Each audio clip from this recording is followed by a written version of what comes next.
bitterness and anger. He's right. You've probably already noticed it. I was feeling especially bitter on 15th November 2788.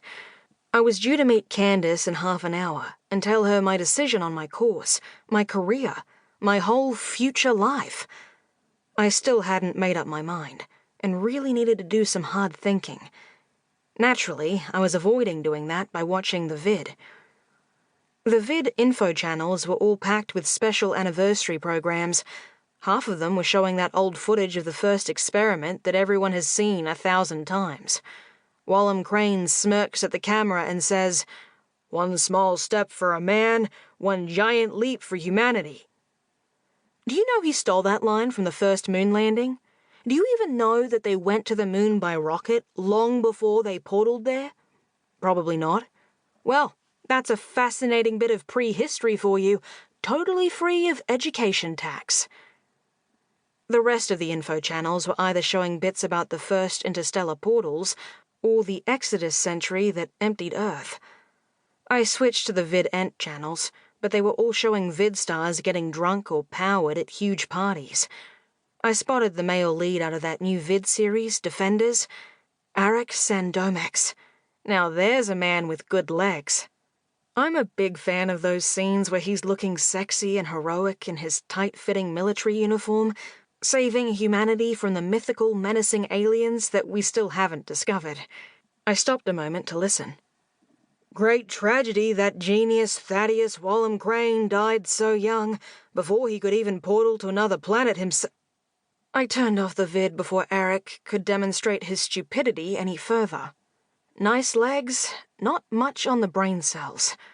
I shouted my frustration at the blank screen. Don't you know that the genius was already 64 when he got that first portal working?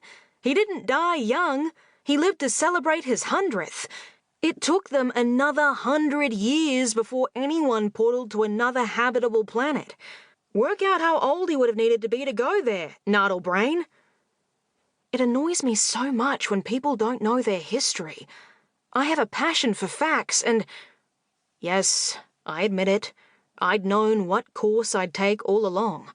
You've probably already seen I'm a natural historian. I was just rebelling against it because being a historian is like giving in to what fate has done to me.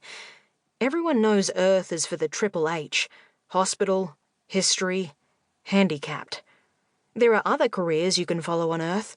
We need the entire infrastructure any world has, but our two big specialty areas are medicine and history. So it boiled down to this. I could be a dutiful stereotype handicapped and become a historian, or I could rebel by not studying something I loved. Great choice. Then I thought of a third possibility. I could do it if I was crazy enough or angry enough.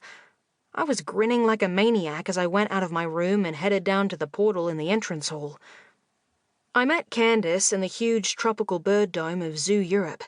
They have an even bigger one in Zoo Africa, of course, but cross-continent portaling is more expensive than local, and you hit time zone problems. You probably didn't know that, since Earth is the only world with more than one inhabited continent. Another tax-free fact for you. Candace was sitting on the bench by the guppy pool.